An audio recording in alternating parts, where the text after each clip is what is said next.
Good evening. I'd like to welcome everybody to our board meeting tonight. And we'll jump right into our awards and recognitions. All right.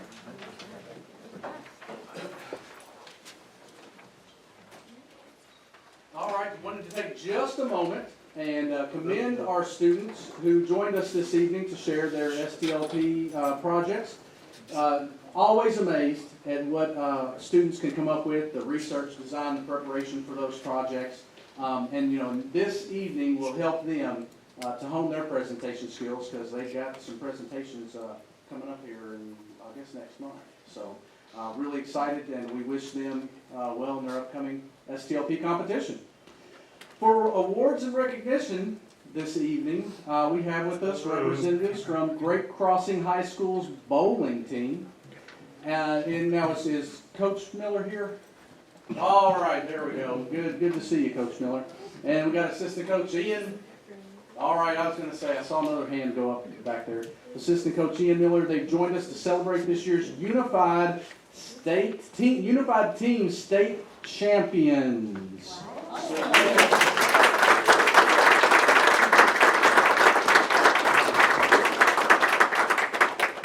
So I have had an opportunity, you know, it was unique because we don't have a bowling alley in Scott County anymore.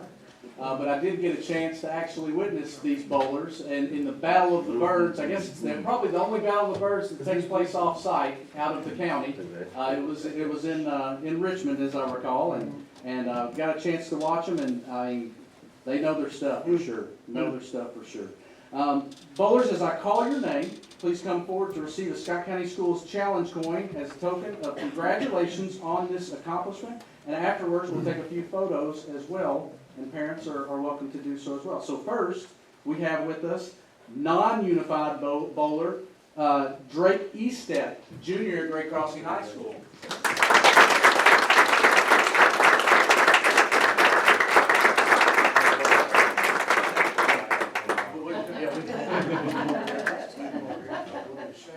Ring.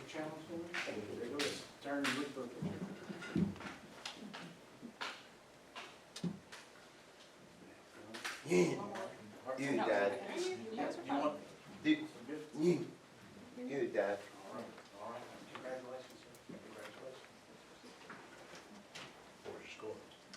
All right. And we're also recognizing his team member, Unified Bowling team member, Xander Elam, who is a sophomore. And this is Xander's second year on the Unified State Championship team. So congratulations.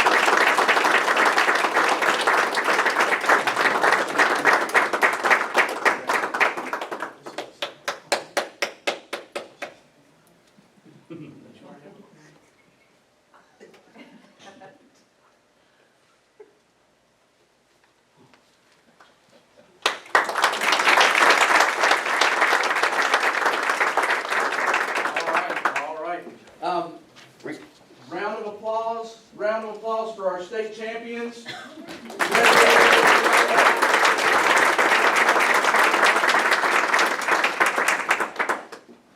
Near and dear to my heart. Spent a lot of time growing up at Eastland Bowling Lanes with my grandparents, so really happy for that. All right. Okay, thank you. Dad. Okay, number 4, agenda approval. Move to approve. Second. All in favor? Aye. Those opposed? Motion carries. Number 5, public comment. Ann Quackenbush. Hello there. Hi, how are you all tonight? Thank you for joining us. Well, I think I probably should have done this a while ago, but I Dad. think for future consideration, I'm just here. But my name's Ann Quackenbush, Dad. and this evening as a mother of 3 children, 2 of whom have graduated from Scott County. I did the same thing, it's okay. But we graduated Scott County High School before But you're it was split. good. So now we have Good. one new senior graduating. But you're this good, fall. good. And my husband and I are big fans of the Scott County school system and are very thankful for all y'all do and board members. You know, it's a lot of hard decisions to make, and some of them aren't popular with everyone, but we trust that you're doing the best possible.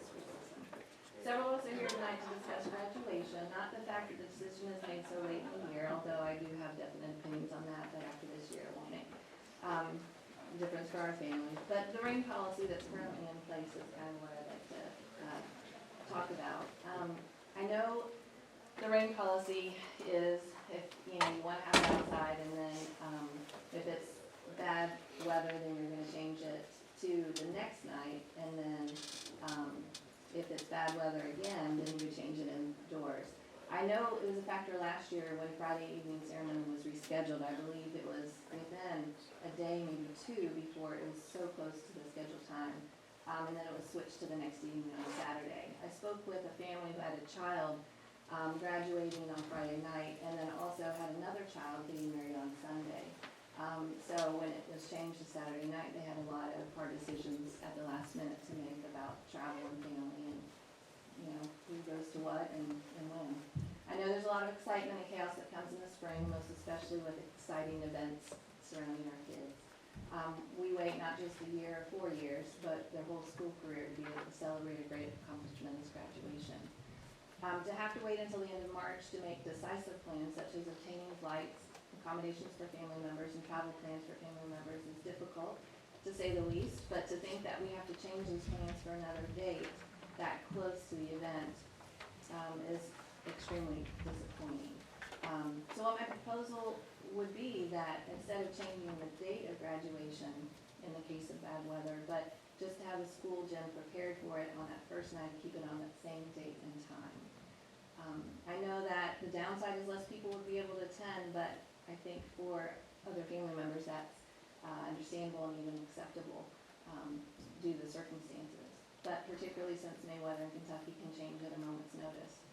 And I know that this happens at most of the graduation venues that I've attended that have been outside. That's all I have to say about that. Well, thank you, appreciate it. I don't have anybody else down for public comments. Did anybody else want to speak on this? I will open that up since Ann did mention that. No? Okay, well, thank you. We'll close our public comments. Number 6, consent agenda items 6A through I. All in favor? Those opposed? Motion carries. Number 7, construction report. Hello, Tony. Hello, good evening, everyone. How you doing? Good, how are you? Well,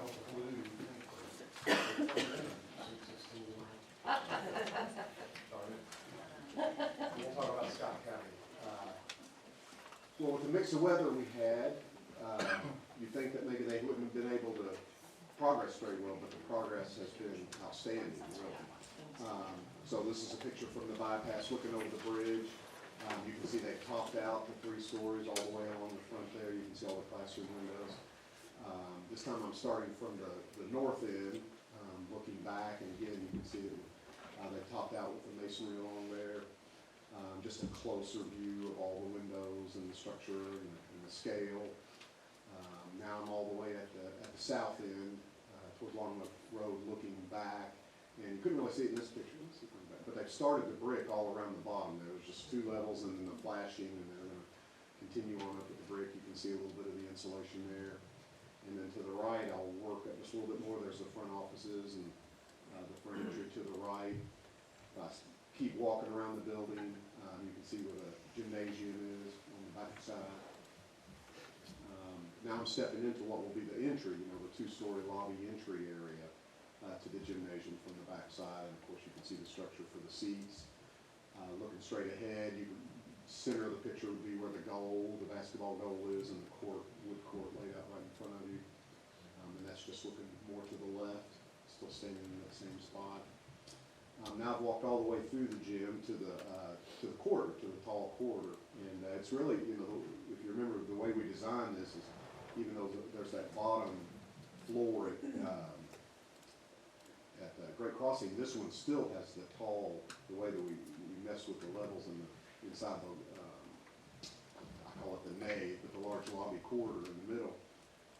It'll be about the same height, so it's good and tall there. And you can see where one of those little protrusions are coming out of one of the classrooms. There'll be glass there, and somebody can look out to the lobby. I get a little closer to the, of course, the stairwell. This is gonna be a great feature for this particular school, with open stairwell in the center.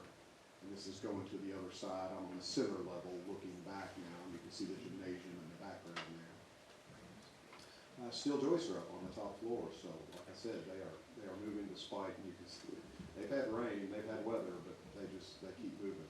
Sun was out this morning, though, that was good, but we're happy about that. That's looking back down through the central stairwell area. Again, you can see a lot of steel joists installed in the background. And this is up on the upper floor, looking out, and you can see the 10-legged spider there, it looks like. That's the gymnasium there, and they're continuing to go up with the steel. And, that block will just keep getting taller and taller. If I look more to the north, that's where that's the chorus and band, and the office is in between there, and the kitchen will be beyond. This area in the middle is the auditorium, and the stage is at the top of the picture there. A lot of stored materials on site. This is standing at the mezzanine just outside the media center. You have a similar view from Great Crossing, to come out of the media center at Great Crossing and looking down the great lobby area. That's where this picture is taken. Still a lot of water on the floor, but they're moving. This is kind of the geothermal whisker sticking out of the ground, which will, of course, be shaved off at some point, and all the pipes tied together. So they're still drilling, still doing a lot of geothermal work. They're getting close to done. This is in the office area, so they're going to be great views to the outside from the office areas.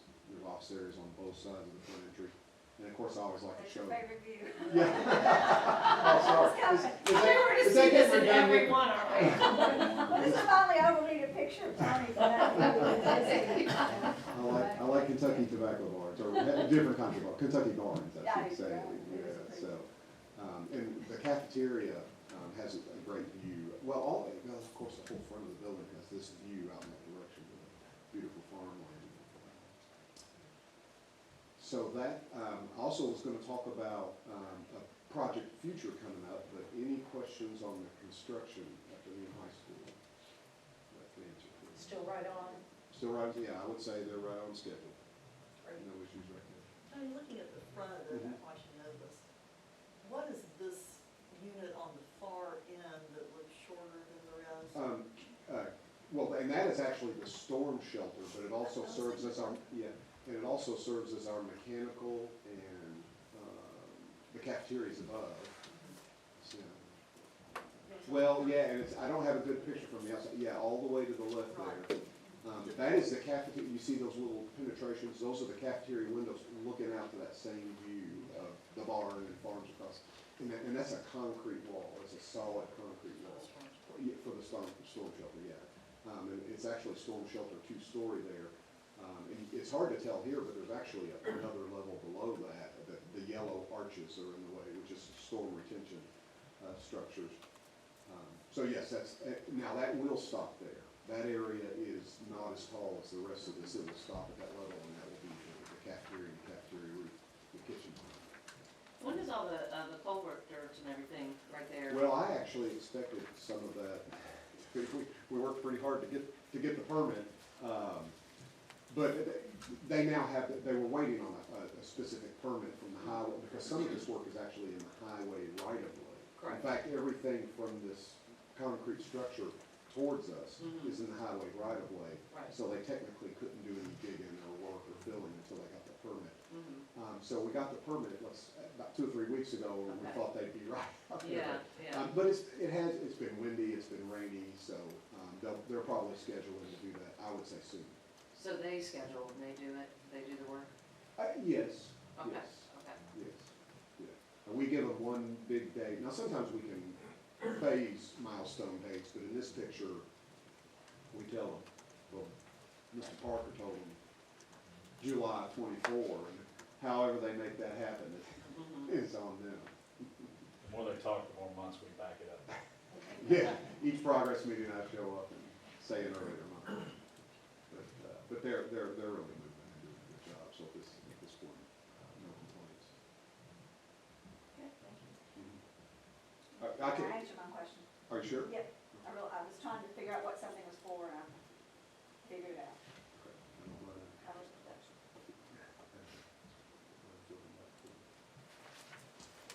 Georgetown Middle School, a few months ago, you all approved a BG1 for the concessions building at Georgetown Middle School. So we've gone ahead and done some schematics and worked with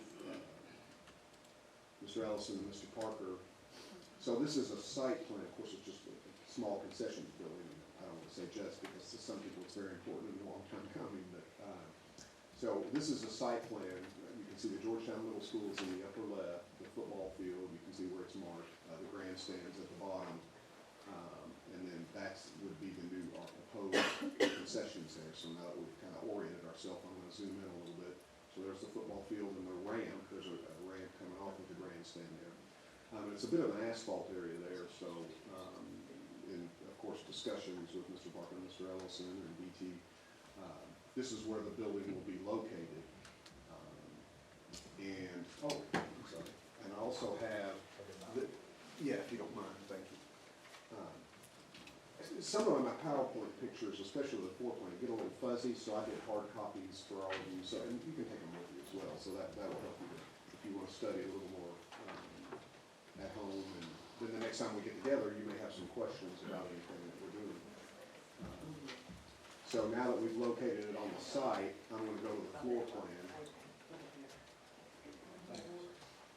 So this, the bottom faces the football field, kind of at an angle, but the bottom faces the football field. Of course, there's storage to the left, men's and women's restrooms, janitor in the middle, and then the concessions on the right, with two windows. And the way we designed this one, it's more of a prep area in the back with the seats and the cleaning and the things like that, and then more just serving out front. And of course, the door out to the side, you can drag your grill out and grill some burgers and things of that nature. So that's the floor plan. And, oh, and see, of course, you've got them, and this is the ones that I tried to blow up, and I apologize that they're a little fuzzy, but that's why I gave you all copies. But you can, actually, you can still see what's going on there. Storage to the left, the restrooms.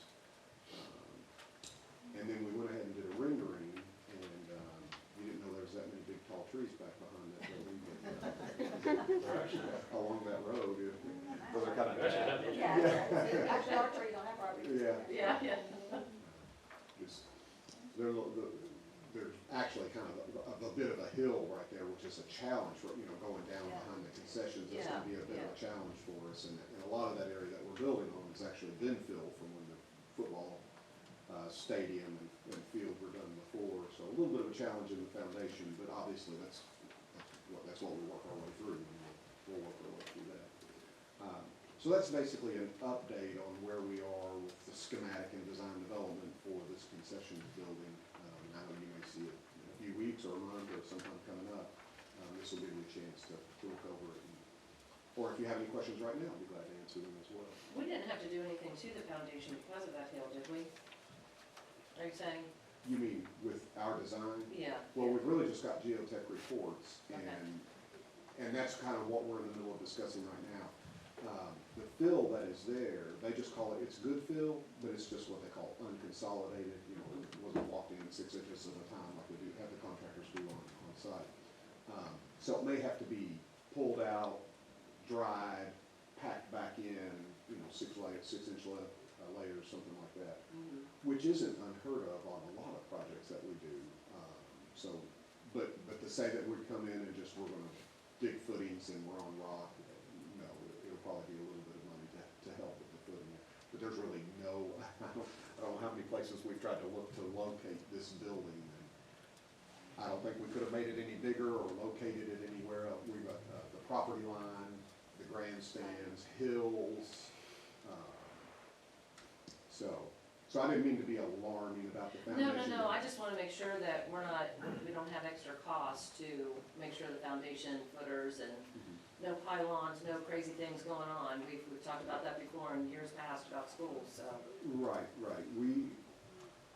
If we had to go to pylons, we may make another suggestion as in terms of location or something like that, but, I think right now, what we're gonna have to do is take out about 4 feet of fill, which means you don't have to bring it back from somewhere else. You don't have to truck it in from somewhere else. And none of this is definitive yet, but it's a good question you bring it up because we just got the geotech reports.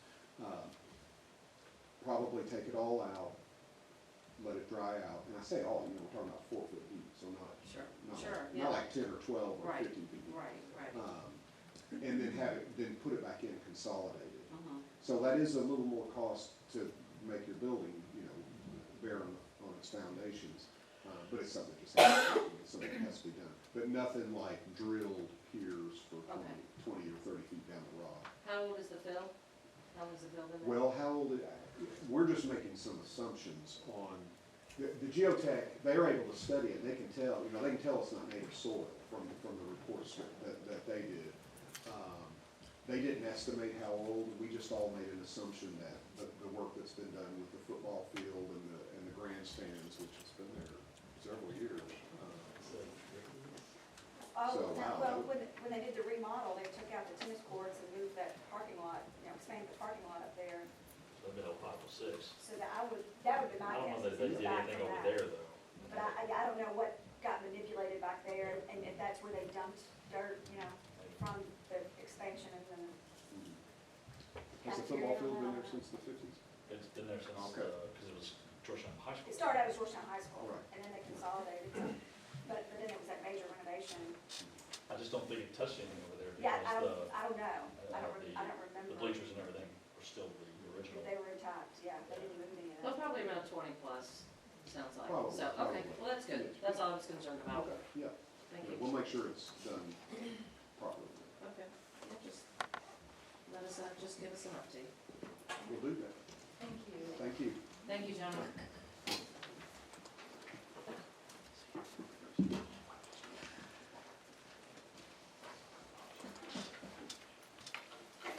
Oh, so you should have. That's why I did. I know, that's why.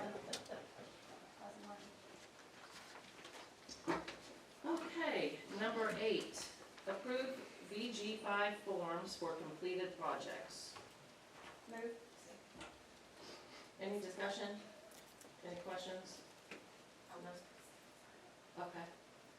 All right, those in favor? Those opposed? Motion carries. Yeah, get money back, so. Yes, it is. Number 9, approve VG5 forms for construction projects not completed. Real quick too on that one, just to clarify, because some of those things listed are things we've done. But what happened was we instituted the BG1 to start the process, and then early in the process discovered that Katie said, no, actually, you can proceed without following the BG process. So then we were able to just roll on without it. A few of them we did not do, but again, all in all, this is more just a kind of cleaning up of our documents. What windows at Garth Road? We're not ready to talk about it yet. We're not meeting, I mean, we're working through it. We ran into some things where we're trying to determine, we don't want to put the windows in if there's other situations dealing with moisture. We're trying to resolve where that moisture might be coming in. Is it the windows? Is it not? If it's not the windows, there might be more work to consider. So we're just want to make sure we've got the scope of work accurately identified before we move forward with it. Yep. Just not final. Fair question. Yeah, fair question. No, it's not part of this at all. No. And to that point though, the last thing that's been done is we've approved the BG1 on that. So that project, we're moving forward with it. Mhm. Yeah, yeah, Just nothing determined on it yeah. yet. Okay, Move to approve the BG5 forms for projects not completed. second. All in favor? Those opposed? Motion carries. Number 10, student achievement report. Hello, my fellow blue wearers. So glad I dressed appropriately. Thank for the you. meeting. Thank you.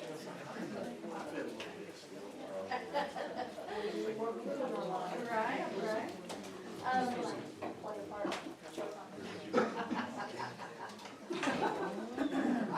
I thought that was right here. Somebody passed me. I thought I was crazy, so I was talking to myself. It occurred to me right here, I was like, the joke's actually on me?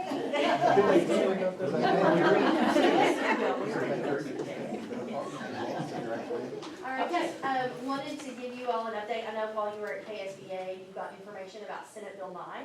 And so wanted to make sure that you all were informed about the work that is going into making sure that we are prepared. So the required implementation is fall of 2023. And so Senate Bill 9, Kentucky is one of 23 states that have passed legislation to make sure that we are providing appropriate supports around early literacy and the science of reading for our students. So just to give you a little bit of context, and then I'll let Robin go in a little bit deeper. One of the things that I shouldn't even say we, Paul and Robin have put forth is making sure that they bring our early literacy leadership team, and so that's composed of teachers and elementary administrators, as well as Paul and Robin, to get input as to what we need to do in order to make sure that all of these steps are addressed. So they've come up with a really good, solid plan. In that, they came to me and in working with Gina and Billy, making sure that, because of course it's legislation that isn't currently funded. I was gonna ask when you were expecting to check. Yes, yeah, yeah. So, Along with the others. yeah, so Billy and Gina and I make sure that we have the appropriate funds set aside to support this work for all kindergarten through second grade teachers. So I'll let Robin go into a little bit more detail about what that work's gonna look like. So really excited. We did bring the leadership team together, and it has interventionist, special ed, regular ed, and admin, and they are just a fantastic group and provided incredible feedback for looking at what we've done over the years and what's worked and what hasn't and what we need to change, and moving forward and really even reshaping their thinking on literacy and really stretching themselves to do what's best for kids. So it's been really exciting what we've done. So do you feel like in these talks are, in other words, is this fruitful? Are they suggesting things that maybe we hadn't or wouldn't have otherwise, and so it's turning light bulbs on for us and we're gonna get better as a result? Or are we already doing most of this and now we're just checking boxes to make the state happy? A combination. Absolutely a combination. Paul and I, before COVID, started a literacy leadership team and started moving this direction. Obviously halted some of that work because of COVID. So I think we were headed in that direction. This put some extra requirements on us, some of which are really good and we would have wanted anyway, like the quality, professional learning, and really going towards the science of reading, which is where we were headed, and that emphasis on phonics. That is key. I think the only part that ties our hands are the approved vendor list. Well, that and they some, have and put some of the forth. resources that we're utilizing are resources we had in many of our schools before this rolled out anyway. Okay, back up just a second, I don't wanna drag this out. They've given, the state is, I'm saying, they've given you all a list of vendors for these screeners and you're to use one of them? So yes, for the universal screener, Okay. there is an approved list that must match the science of reading and must be vetted. There's a variety of things that are required based on what is in legislation. So then KDE took that and in legislation, they have identified the criteria for how it must be So chosen. KDE KDE has now chosen Okay. those based on that list. So the universal, Redeemed now. KDE actually can seek out high-quality instructional resources and pass them along to the district. there's an approved list But that for may the hot for later, because I'm frustrated with KDE over that issue. I had a not nice conversation with somebody at a session at KSBA, you all heard me fussing about it. And she said, still, we can't do that. I said, why can't you? Well, we can't provide high-quality instructional resources, teachers have to find them themselves. Okay, We sorry. have a very in-depth rubric to help you if outside of Senate Bill 9, they do have one of those, for other resources. As far as the universal screener and the diagnostic, that is what they have vendor list for currently, that we must choose something on that vendor list. So that's 2 of the 4 main components of Senate Bill 9. The other 2 are the high-quality teacher training, and then also the program alignment, kind of that comprehensive program aligned to the science of reading. So it must contain all 5 areas of reading, including phonemic awareness, phonics, fluency, vocabulary, and comprehension. So our whole comprehensive program must address all of those. So with that, we are really, really excited because this is something we've been wanting, and schools and teachers are very excited thanks to the money that was provided. We are going to be able to provide Orton Gillingham training for all K through 2 teachers in our district. and to really move forward our work on phonics and decoding for kids, and to really make them good, solid readers. A lot of you have probably heard about Orton Gillingham. It is huge, and there's so much evidence and research behind it, and so we are very excited to provide that for our teachers. It's very intense training. It is 5 days, and it is exhausting. We've already had some teachers go through it, and we're just really excited, and so are teachers in schools. We'll make sure they're well fed.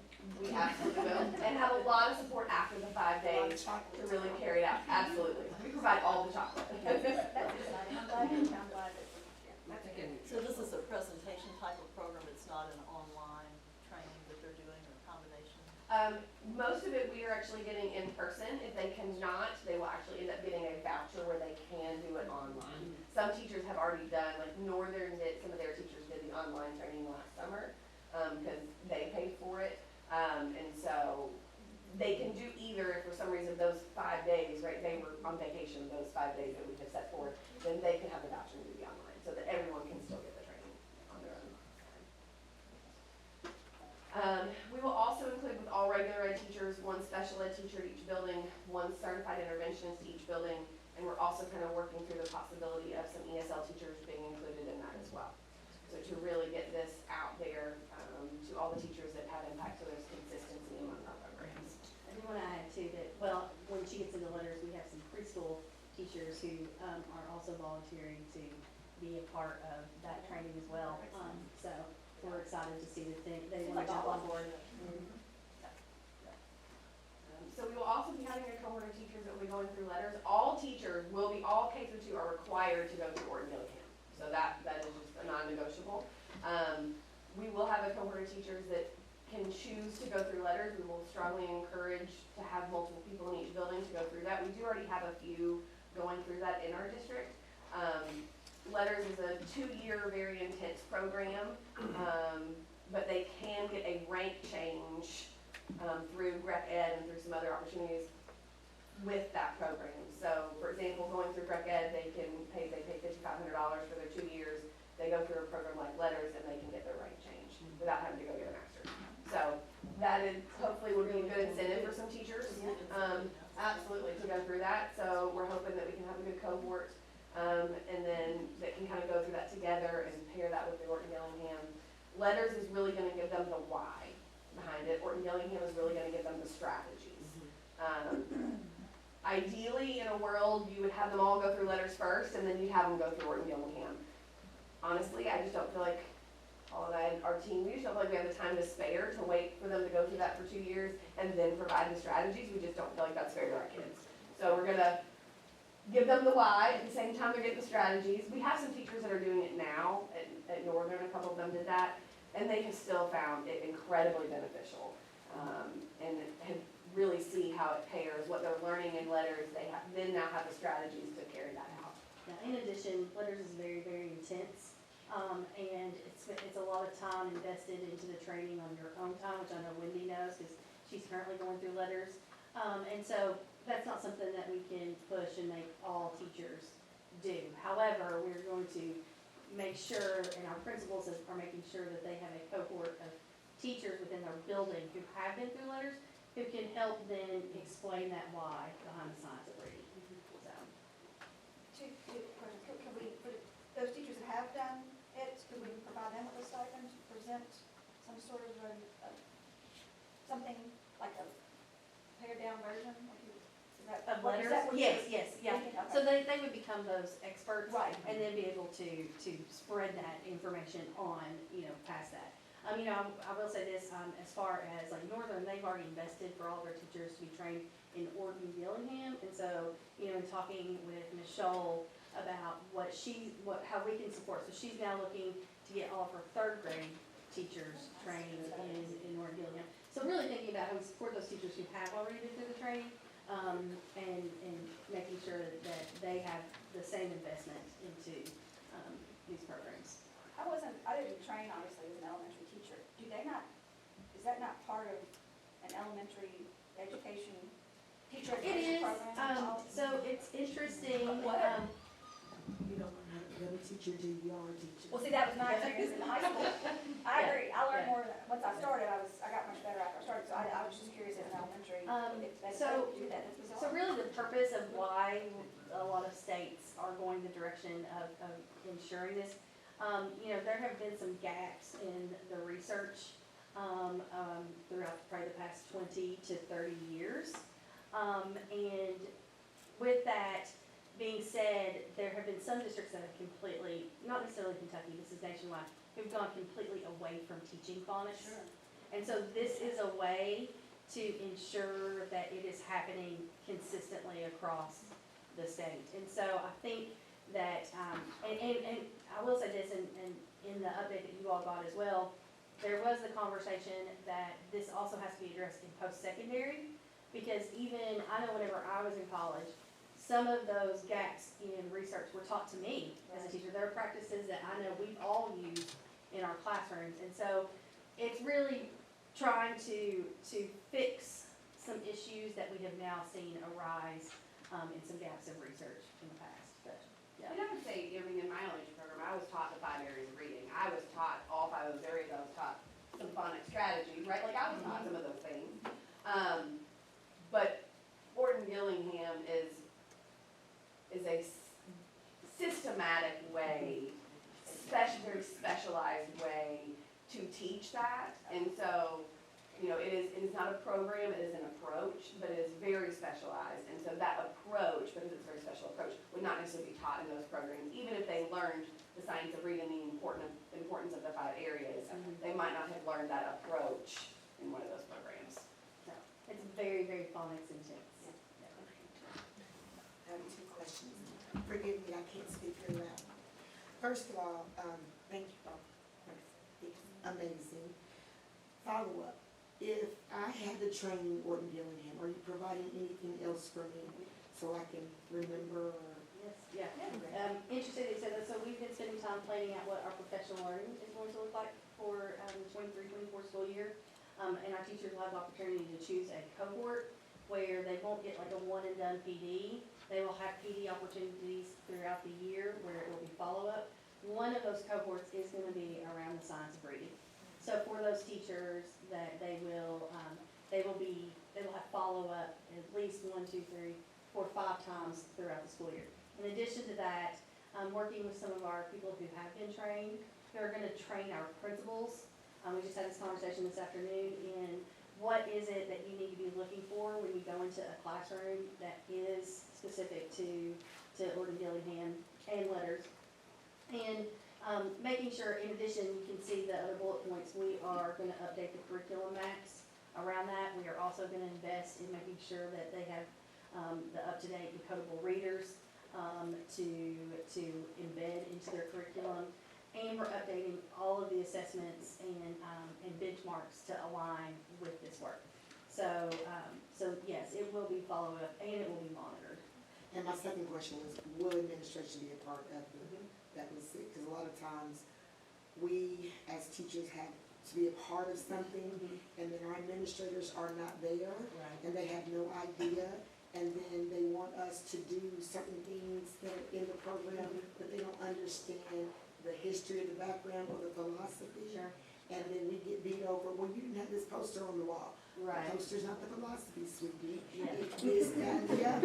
So, and I'm I'm a former administrator, so I know, I know you wanna do the administrator getting a gloss, but I think they need a real big gift. Sure. That's just my opinion. That's Yeah, you do it, yeah. I think you make a good point.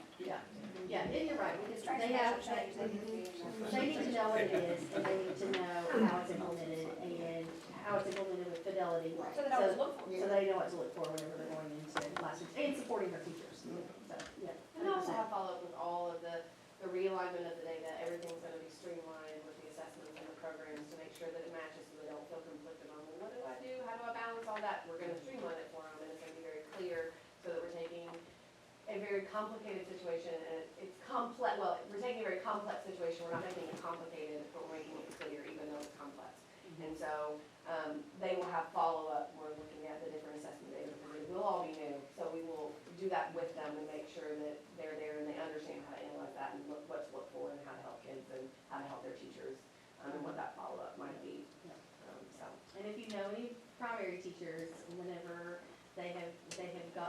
confirmation that this is the direction that the district is taking, and that we're putting that investment, because it's not a cheap investment, into this training. They are very, very, very excited, so. So dates are already out, they know dates. I think you're setting dates, you all just had that conversation. June? They're gonna be in June. Paul was working with them to finalize the exact dates that was gonna be, but the 5-day training was going to be in June. And then the cohorts will obviously start in August and follow up from there. So I have a question, and I understand the consideration on K through 2, but in light of just going through the past couple of years that we did, I mean, we all know what happened with the kids that were K2 a couple of years ago. Is there any consideration for the kids who are now in 3rd and 4th? You know, interesting that you said that.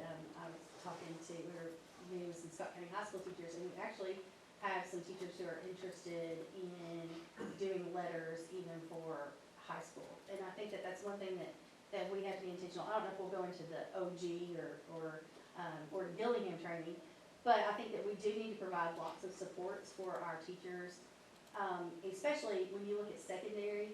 When you go to secondary, when you're going to college, you are being trained to become a content expert.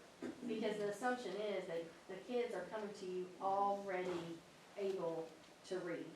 And so really looking, next layer is looking at how we can support our teachers who are going to have students, and we know that they are there, who have gaps in their reading abilities, not just in intermediate grades in elementary, but also in the middle and high school. So, yeah. And we are looking at for upper elementary, Okay. 3 through 5. Okay. Because so the assessment change would actually take place really all the way through, like at least 8th grade, probably high school. But especially K through 5, that's gonna look completely different. They're gonna have other resources. So our focus for next year, the assessment's going to change in some of that data, but K through 2 program will be completely outlined, the curriculum maps will be changed, like all of the sequencing for phonics and all of that will be adjusted. There will still be work going on in 3 through 5 because they will have a better assessment system. They're gonna have better data, we're gonna be working through that, we're gonna make sure that there is still the areas of reading. The program that we're looking at has data that is specialized in all 5 areas, so they're still gonna get all that data and they're still gonna move forward with that in that instruction. Well, we've had tons of conversations over the past few years about this and what takes place, and pretty soon these kids are hitting 5th grade, 6th grade, they're heading out of elementary. You are right. So it's gonna hit us here pretty soon, You are right? correct. Who's walking into 6th grade and how prepared we're gonna be, because we've talked about that for so long, so I just wanted to make sure we're still focusing, which I know we are, but I just wanna emphasize that. And schools, honestly, this year, that's been a huge part of tons of conversations. Like intervention in multiple schools has drastically changed in some grade levels because we see, they say a 2nd grade in the school, we see a huge portion of the students that are not reading on grade level right now. Well, we just redid their whole tier 2, tier 3 structure for that school, changed it all up so that we can get those kids reading on grade level by the end of the school year. So those things are already happening and they will continue to happen. We're just gonna have better data and some better systems in place to help them with those. But that is absolutely already happening. Those conversations in the schools are already doing tons of that work. And they're already covering the 5 areas of reading. Yeah. Like, that's not Sure. gonna be new to their program. Right. Right, they are already doing that. Yeah, I get that, we've had tons of conversations around that, and I understand, but. Well, and you all been a part of the conversation that we are looking to implement iReady in replacement of MAP. And part of what iReady does is, it's not just, unfortunately with MAP testing, it's great information, it gives you great data on the kid, but then it's leaving you up to make the decisions and supply the curriculum and supply the supports to provide interventions. But with iReady, they take that assessment and then it's actually going to provide those supports for the teacher and for the students. And so right now, all of our elementary schools have pilots going on in iReady, and so looking to fully implement next year. And so that also embeds a whole other layer of interventions for those 3 through 5 students and a tool for teachers to use. So, Well, this is exciting, thank you. Let me just add one more point, and you may know this, and if I'm saying it, I apologize. The letters for administrators is different from the letters for what teachers do. oh, okay. So that's why I was saying to really get, because I couldn't tell it, well, I probably could, but any other teacher couldn't tell another administrator how to do it, but they're actually showing the administrators. Oh, that's awesome. So, at least get one if you can, get Yeah, one. So definitely. then that person can help the administrator. And I think that we would definitely have more than one Yeah. elementary principal who would wanna jump on board for that. Yeah, yeah, yeah, so, yeah. I have one question, then I've had a lot of, but, I know preschool right now is a little bit different animal, we don't have universal preschool, but what was the rationale behind not having our preschool teachers go through this? Because that's gonna be the first exposure those children have to reading. Sure, sure. So currently, one of our things is making sure that we have all the systems for K through 2, because that is what is under the parameter of the law. The other piece is just like, planting seeds. So already having my first conversation with preschool actually last week and saying, so here's where we are with Senate Bill 9, which is required of kindergarten through 2nd, and talking to Jennifer about identifying those teachers who would want to go in and be trained in the letters. What we're hoping to see is with Senate Bill 9, we have this upcoming summer where we can send a cohort of people through the 2-year training, and then next summer we can send another cohort of people through the training. So right now, it's getting that seed planted in those preschool teachers, because I will be honest with what they're facing currently, and Billy knows this very, very well. They are facing a student demographic that has drastically changed because of COVID. And the supports, the number of special education students that they are servicing, the level of special education, a lot more students that are being classified as MSD, which are multiple to severe disabilities. So I'm gonna be really careful of layering in such an intense training too quickly with that group of teachers. Because they are facing some challenges that are new to them, because they are an intervention themselves for, the state of Kentucky. Health Department services those students 0 to 3, then we service them 3 and up. So definitely want to, but also be mindful of some of the challenges that we're currently facing. Sure, I just know, shifting gears and that first exposure is so important and building on it, and they come to kindergarten and then it's a whole different. Well, even with letters and in Gillingham, we have teachers in K through 2 who've already been trained in both of those. And so they're kind of like our speakers to be like, oh, this is such powerful practice. And so therefore that buy-in's already there with our kindergarten through 2nd. And so really starting to take that down to preschool, and I think that Jennifer's done a good job of identifying some of those teacher leaders who are committed to doing the letters training, and then building on that the following year. So, yeah. Okay, so when you're saying MSD, that's not what I was expecting you to say. I was expecting you to say more, they're identified as special education now, but we see them working their way out of it because it's just a function of Yeah. catching up in exposure, but. Interesting, it is our multiple and severe disability category that is changing drastically with that young age. And do you feel like it's because because of COVID, they're choosing to take advantage of this preschool program more than they would have before, or because they just more than exist? I think, I can't really answer that, but I think it could be a combination of both. I think that they are taking more advantage of public preschool, because, the students have more intense needs than what they can provide at home. And whereas in the past, they may have, had a possible specific learning disability or developmentally delayed, sure, but that's something that, a parent might not identify. Sure. But we are dealing with a lot more intense, students with disabilities moving forward, so. I'm just curious, do we have many tuition students in our preschool, or is it all? I want to answer that question, Becky. But I'll find out and let you know. Yeah. So, I'll find out for you. The number of spots they can have based on the number of students who qualify, the more that's left. What's left, and then, is it usually filled with people? Oh, yeah. I would think. It's full. So, Yeah, We're full. we just can't take as many based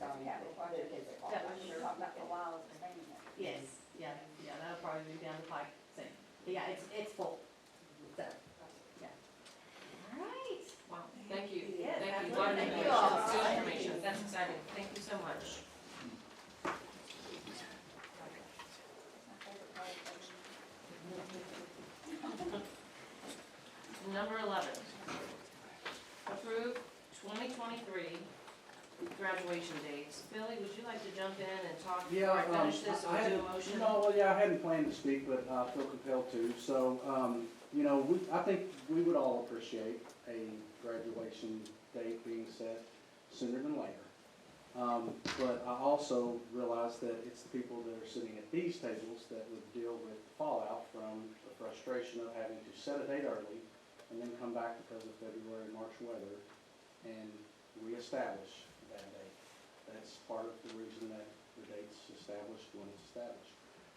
I don't believe it's out of characteristic nature for what other districts that are impacted by weather in Kentucky also deal with. So I don't feel I like was we're. gonna ask that, if since we've implemented NTI, is it giving us people more comfort in setting a date that's tentative? Well, but I would also say to that fact, there is some flexibility there.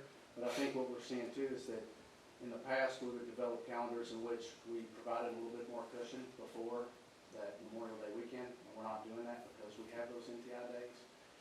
With that, Meaning we're going right up to that. correct. And as such, one of my other concerns is the fact that, I mean, I've had teachers reaching out to me today about what are we doing about tomorrow, thinking maybe tomorrow's gonna be a weather day because of flooding. That's not something we used to deal with. I mean, we had a wind day. I mean, we're having things impact school that have not impacted school in the past. No, So- you're definitely right.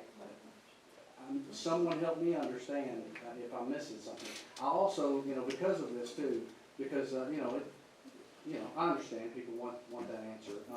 But again, I've reached out to other superintendents in central Kentucky and the answer I get is that they follow the same process we follow. So, I just wanted to kind of address that point.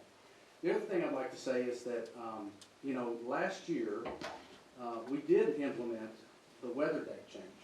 You know, we ended up, Scott County High School was supposed to be Friday. I ended up being Saturday. And it was a change, and it allowed the event to stay outdoors. My concern is that if we simply move it inside on the first night, then we trigger ticket limits. I'm a Scott County High School graduate and a Georgetown College graduate, and both years of my graduations, they moved indoors. It impacted my family directly. Is what it is, and that's how the situation was, but part of our decision process is the fact that, everybody's fine with the ticket limits until the ticket limits kick in. And when the ticket limits kick in, then all of a sudden, Then families travel can't. Right, I think they'll be more upset. that is correct. So, and I think the other thing that I would like to say on this is that, there's no deep conviction from anybody, myself or the board, on how we move forward with this issue. I think that it's evolved from just trying to, again, do right by our community and honor, trying to help out families as much as we can. We have a history of this already, having already done it. I can't speak for everyone else, and I know some of you weren't on board, but I did not receive one single complaint about us moving it from Friday to Saturday. Not one single I didn't hear. complaint. To the contrary, I had families that came up to me afterwards and were thankful because they knew that they would have been impacted by the ticket limits. So, the data that I have seen with what we are doing, while I know it's different than what other people are doing, I'm not seeing, if COVID taught me anything, people don't mind slowing the board. So if there was an outcrying of it being an egregious act that we have done, I feel like we would know it by now, and I have not seen that. Lastly, I'd say, that, the dates weren't proposed before this meeting, but we utilized this weather plan last year, and I might wonder if we were to make a change from what we have proposed, how much scrutiny we would face if we did end up having to go to a plan where we go straight to that rain day, and people are like, well, wait a minute, last year, we moved it, and we could have still came, and everybody could have still participated. Again, I don't have any deep conviction about how we proceed, But I also know as part of the concerns presented tonight tied to the fact that March 23rd is already deemed by some too late for a decision, as well as the fact that we have told the community to expect a decision tonight, I would recommend that we proceed with the 2023 plan as recommended. One thing I'd like to add in, if I can, just jump in on yours, your comment. There is a little bit of a difference this year with attendance at Scott County and Great Crossing. Well, So it was gonna be last year, we had people sort Well- of pre-complaining about what if we go inside, remember? What I'm saying is the amount of tickets we would have available Right. at Great Crossing with having the number of students versus a lesser number over at Scott County, so then we have that little bit of we have a big difference there. Well, I remember we had that when they announced it that first year, that there were 8 tickets maybe for one school and only 6 for Six for another, the and Mhm. it was, I think it'd be people quite very different this upset year. about it, and we're like, well, there's only so much room and so many graduates, and they get the same number, but we went through that when we graduated. We were given, we only had a couple, as I recall. Again, like I said, I think moving beyond this decision, beyond today, and what we decide for this year, I don't believe there's anyone who's not open to listening to something different. I think consistency is important, because you're right, it is something we don't get to decide on until it's close, and at least we've been consistent in getting it in that first weekend as soon as we're out of school. So families are able to at least triangulate and look. We start jacking around with that, then we screw people up with their planning, and the same with this. If this is our plan, and we're always gonna go with this next day option that becomes a rain day if it has to, then at least we're consistent with that, and people can anticipate that's what's gonna happen. You start changing it every year, then that's when I think people start getting upset. Change is hard. But what that right plan is, I think is, we're never gonna figure it out, unfortunately. All right, I'm going to jump into our motion. Number 11, approve 2023 graduation dates and times for Phoenix Horizon Community, Scott County High School, and Great Crossing High School. Motion. Second. All in favor? Aye. Those opposed? Motion carries. Number 12, annual approval of the Certified Evaluation Plan, CEP, for the 2023-2024 school year. Move to approve. All in favor? Aye. Those opposed? Motion carries. Number 13, approve council for better education resolution. I move that it hereby be resolved that the Scott County Board of Education authorize Superintendent Billy Parker to pay a one-time assessment to the Council for Better Education in support of its legal challenge to the constitutionality of House Bill 9 in an amount equaling $1 per Scott County Schools average daily attendance for 2018-2019.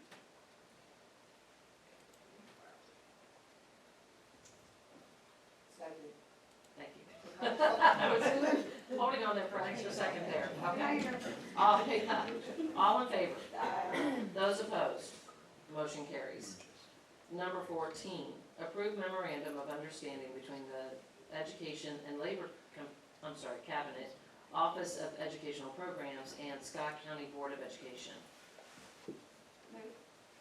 Second. All in favor? Aye. Those opposed? Motion carries. Number 15, approve memorandum of understanding between Commonwealth of Kentucky Transportation Cabinet and Scott County Board of Education, Great Crossing High School site provider. Move. Second. All in favor? Aye. Those opposed? Motion carries. Number 16, approve emergency certification for the position of math teacher at Georgetown Middle School. Second. All in favor? Aye. Those opposed? Motion carries. I assume, correct, I assume this is for position to, not for starting next year, No, this is now. That's what I thought, okay, that's what I thought. It seemed awful early to go into my certification next year. Number 17, approve to create the following positions for the 2023-2024 school year, 17A through 17D. Move to approve. All in favor? Aye. Those opposed? Motion carries. Number 18, approve to create Section 7 agricultural teacher position at Royal Spring Middle School for the 2023-2024 school year. Move. All in favor? Uh, Those opposed? Motion carries. Somewhere Kevin Kidwell's smiling and he I doesn't. know. It's on. He doesn't know why. I wanted to make that move. Like you were giving this speech. Maybe a bell ring or something. Yeah. Number 19, approved 2023 capital funds request. Move. Second. All in favor? Aye. Those opposed? Motion carries.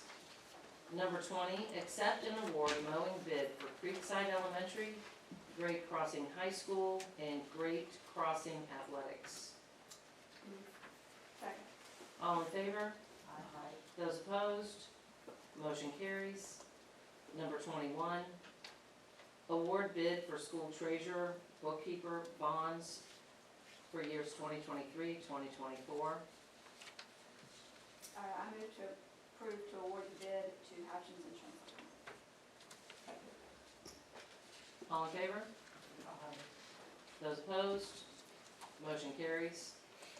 Number 22, award bid for Fidelity Board bond on the board, treasurer, and director of accounting. Also move. Second. All in favor? Those opposed? Motion carries.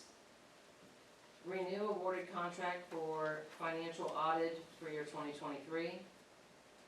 I have just a quick question about this one. We've been with them for several years, right? Is Yep. there any rationale between about looking to change after so many years? Well, I remember when I first came on the board, we yeah, were in a so, conversation. so Gina, where you at? Okay, Gina, check my facts here. So the situation that exists is, the finance industry doesn't have a lot of people to pull from. So what's happening is people that are putting it back out to bid might not get any bids. So we've been pleased with what we've been getting. We kinda don't wanna push Sure, the no, that makes envelope, perfect and sense. so that's why we, Okay. is that accurate? Yes. Okay, I was just, Sure it is. but I'm not right, I mean, I am, we did have that is sort of something we talked about a lot. Correct, Okay. yes, yes, but again, our Sure. concern It is is what it is, yeah, okay. Motion.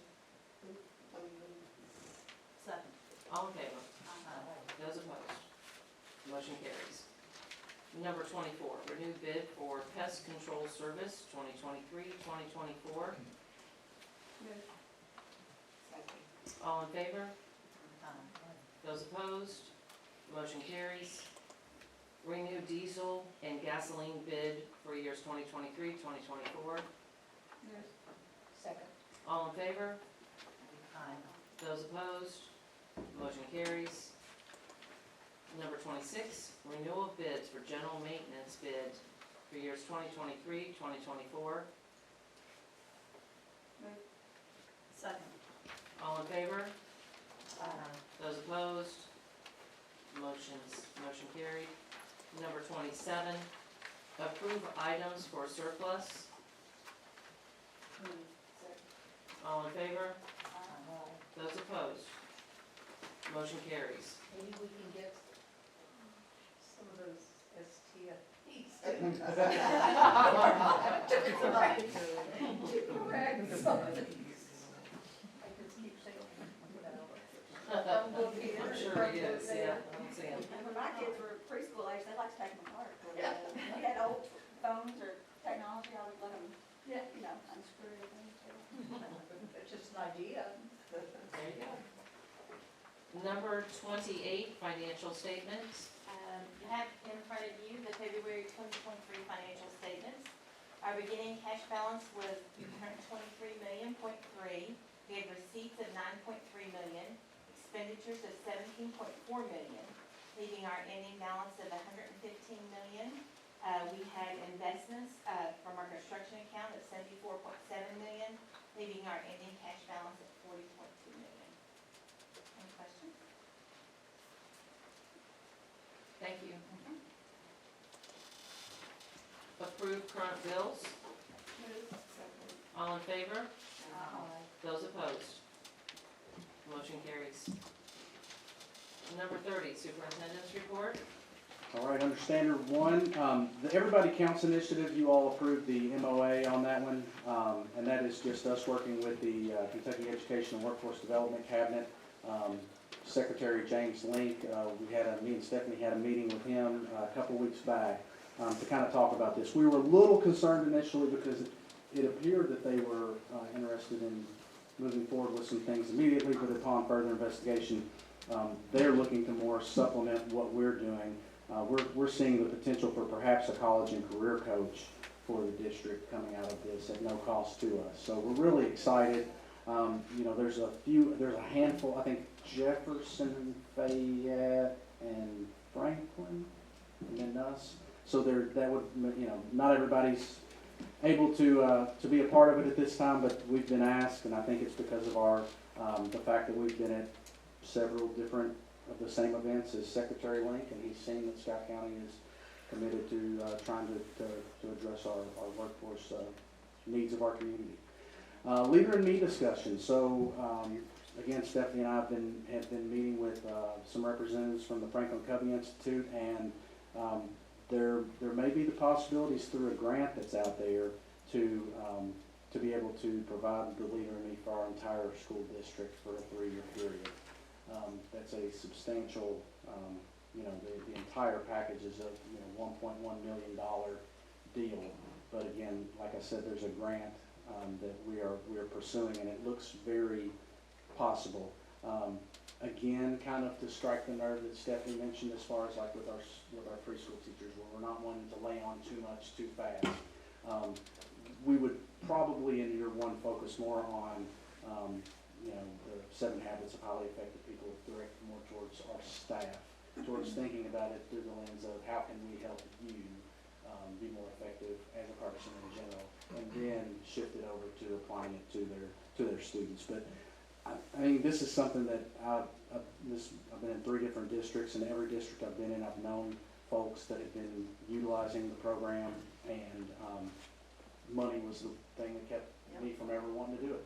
So it's something that I really would be eager to see us be able to pull off, and I know it's something specifically that representatives that we've spent some time with from Toyota are very inclined for us to be able to be a part of too, if we can pull it off. Instructional leadership, John Knoll and Joy Lusby and Stephanie and I both went to an event at the Cincinnati airport, and it was looking at aviation and logistics, and it was put on by the Kentucky Chamber Foundation. It was again, this was just something to get the wheels turning and think about how to impact maybe a pathway in that area, and perhaps just having relationships and connecting dots with people that we might end up utilizing as partners if we were to go down those paths.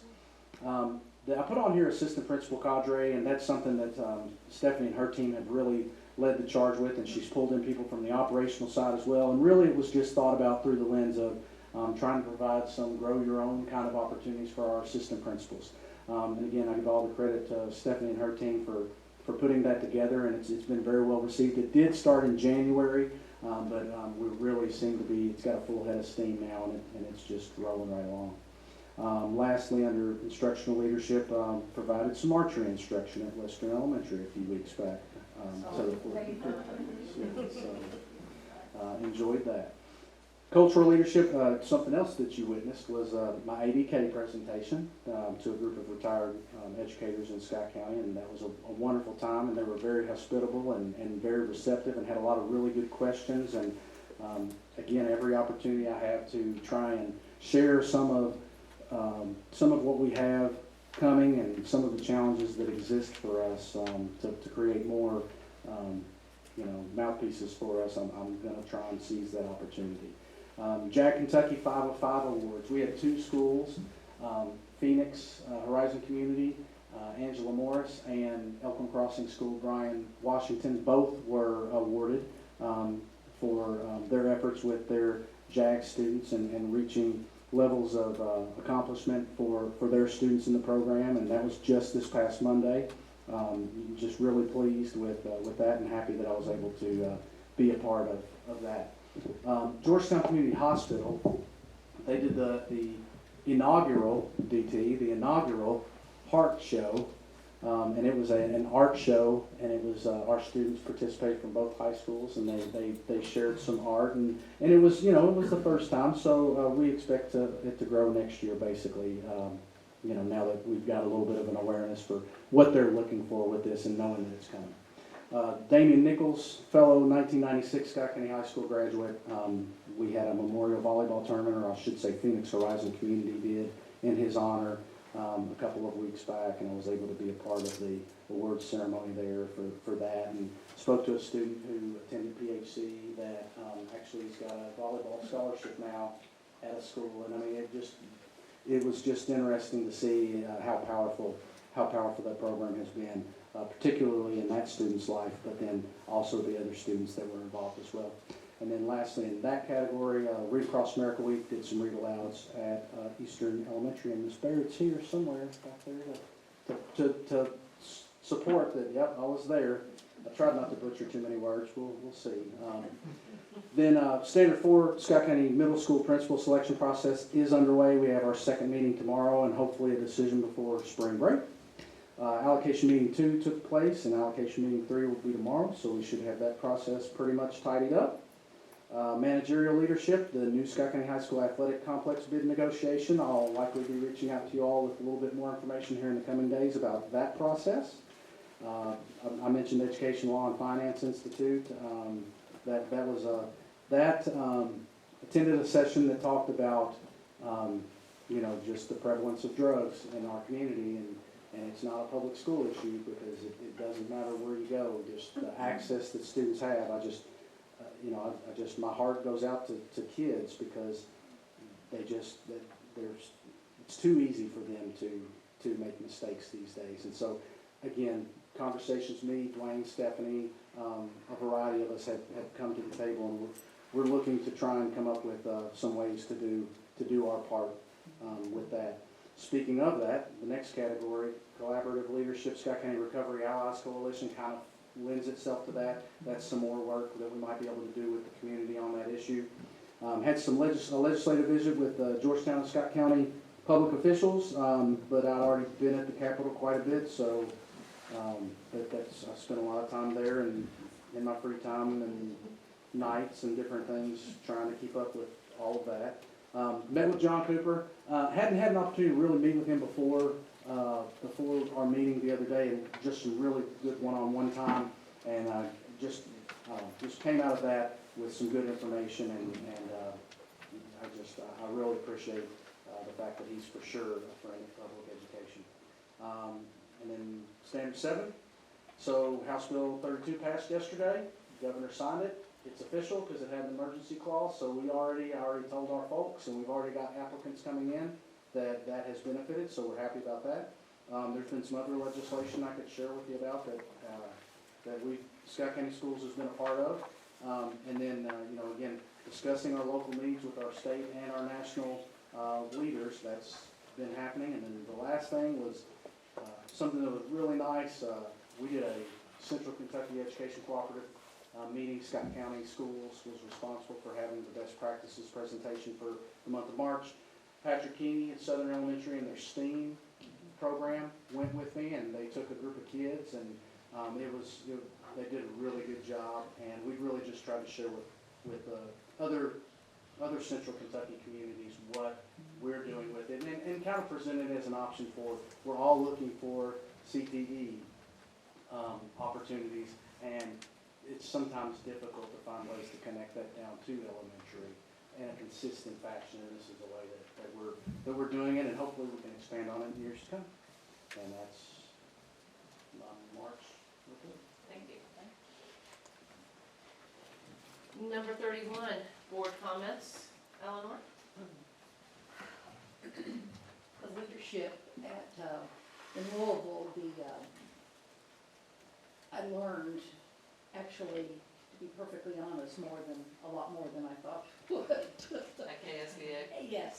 Yes, and it was very, very informative. And I'm looking forward to, hopefully I can go this summer for one or two now that I'm out of level 1. And anyway, I thought it was very, very beneficial. Good. Glad you enjoyed it. I did. Good.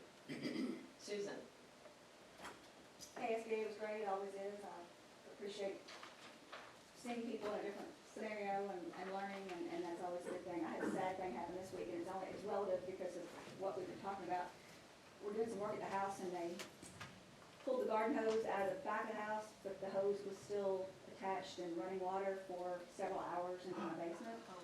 And I wasn't home, and so once we realized it and I got back home, the water had run over the whole basement into the finished area and the rugs and our drywall and baseboards, and Servpro's been there all week, and it's been not a very good time to keep the house at 75 degrees.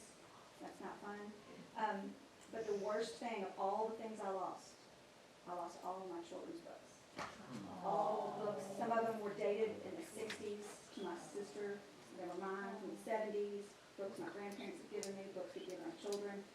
I cry more over losing those books than I think I have really maybe anything, as silly as that sounds. And I have been blow drying books. I bought some replacements.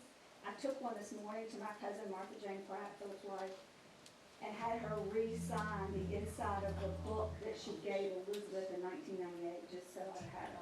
I know that's silly, but reading's important, and my greatest memories with my children were reading those books. So it's awful to lose things that you can't love back and act like that, or they can't love you back because you ought not worry about it, but it was heartbreaking. So books are important, and I'm sorry to have lost them, but fortunate to be able to replace them.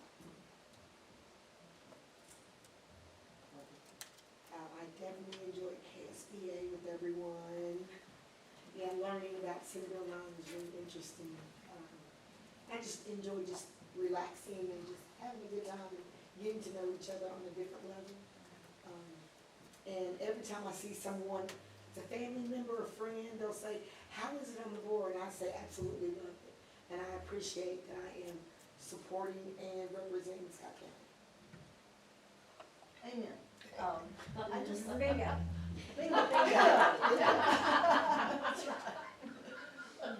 I just wanted to say that with the interest in and our obvious success in the area of bowling athletics, I think Tony maybe needs to consider a bowling alley. And then Well, Scott- Where is Tony at? Where is Tony at? Billy tried. I tried. I think he left after we said preschool, because Yeah. it's hard to sign into preschool for. I'm sorry, go ahead, I'm No. sorry. Okay. I too enjoy KSBA, you know, there's a lot to be said after being there for a few years, but when you can pick up some tidbits that will help us out and learning new things, it's always good, because it helps us along the way, the everyday stuff that we do, for sure. I appreciate that, and I just want a shout out to our Billy Parker for all the work that he did this last month or so with our legislation. It was very much appreciated. I know you worked very, very hard on that. So thank you very much on that. And just one more thing to say, what is the latest on ROTC? So, I don't know. Okay. One of our powerful friends might have something to say different. I don't know. As of right now, if I had to speculate on that, it may be a little farther out, yeah. Not 100%, but still haven't received any kind of acknowledgement. All right. Number 32. Motion to adjourn? Are you moving, or should I move? I'll move it. Thank you. All in favor? Those opposed?